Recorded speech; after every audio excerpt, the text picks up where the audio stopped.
Welcome! Okay, let's just dive right into this really fascinating idea that popped up in politics recently and really dig into what it means for leadership everywhere.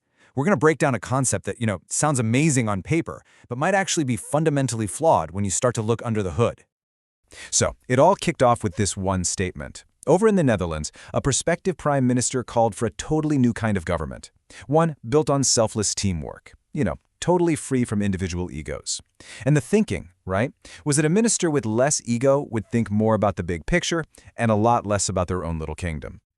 I mean, on the surface, who's going to argue with that? It sounds like the perfect recipe for collaboration. But what if? And this is the big question. What if a complete lack of ego isn't the solution? What if it's actually a recipe for total organizational disaster?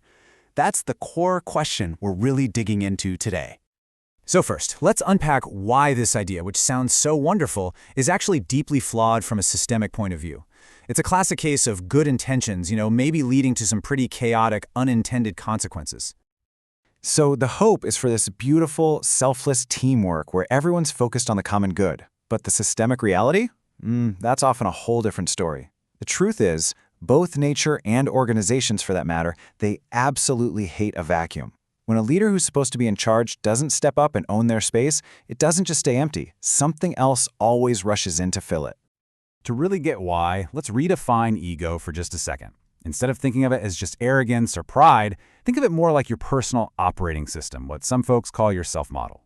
It is literally the software that lets you take ownership and feel responsible for your actions and your results. Without it, you're kind of just disconnected from your own impact. And this right here is the problem. In any system, doesn't matter if it's a corporate team or that government cabinet we started with, if a leader tries to be egoless and doesn't fully step into their role, that space becomes a power vacuum. And that inevitably kicks off this unofficial and usually pretty messy power struggle as other people try to fill that void. It doesn't create collaboration. It breeds hidden conflict. Okay, so if trying to eliminate the ego is the wrong goal, what should we be aiming for instead? Let's shift gears and look at a new blueprint, one that completely reframes the whole idea of ego in leadership. The goal isn't to be egoless, but to be, get this, ego-transparent. This means creating what's called a pure interface between your inner world and the outer reality. A leader with this quality isn't driven by needing to be right or needing validation. So when they get feedback or bad news, they don't see it as a personal attack. They just see it as data, pure information to help the whole system make a better decision. And this leads to something called a coherent nexus. Now, I know that sounds super technical, but it's a simple, really powerful state of alignment. It's that moment when a leader's personal motivations, their heart, their brain, are perfectly in sync with what the team needs. Their own self-interest literally becomes the team's best interest. The only way they can win is if the whole team wins. This is great because it reframes ego not as good or bad, but on a spectrum of maturity. At one end, you have the immature ego. That's all about turf wars, protecting status. In the middle, you get the healthy ego. That's someone with the self-confidence to set clear boundaries and have a productive debate. But way at the other end, that's the transparent ego, and that's the architect. Their focus is completely on serving a purpose that's way bigger than themselves.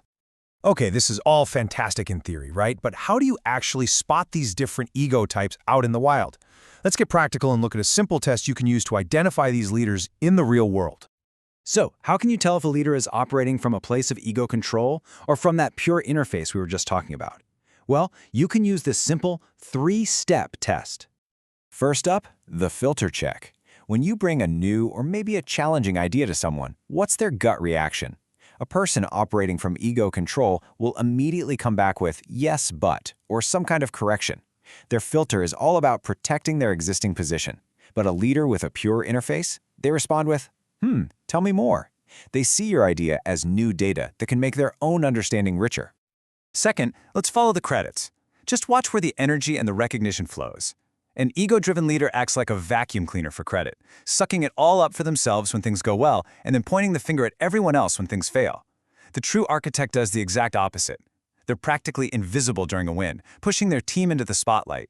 But when things go wrong, they are front and center, taking full responsibility. And finally, the third test is maybe the most powerful. Just trust your gut. How do you feel after an interaction with this person? Someone who's operating from ego control often leaves you feeling drained, smaller, because on some level you've been busy managing their insecurities. But an architect? They leave you feeling energized, sharper, even bigger. They create a space that invites your best self to come out and play. Okay, now here's where this whole explainer gets really personal, because these principles, they don't just apply to prime ministers and CEOs. Let's take this blueprint and apply it to the single most important system you will ever manage: yourself. This quote is so powerful. And while, yeah, it definitely applies to the friends and partners you choose, it applies even more to your own internal world, to the thoughts and the beliefs you surround yourself with every single day. I want you to think of your mind as an internal cabinet of ministers. You've got your logical decision maker, your head eye. You've got your intuition, your creative side. And yep, even your inner critic has a seat at the table. So the question is, do they work together as a coherent team? Or does your main ego try to silence the others because maybe they challenge its position? Are all those voices getting a say? So the crucial point to leave you with is this. A coherent life, just like a coherent government or a high-performing team, depends on a strong, integrated, and mature leader right at the center. The goal isn't to be egoless. The goal is to be an architect who can align all the different parts of the system toward a greater purpose. So take a look inside. In your cabinet, who's really running the show?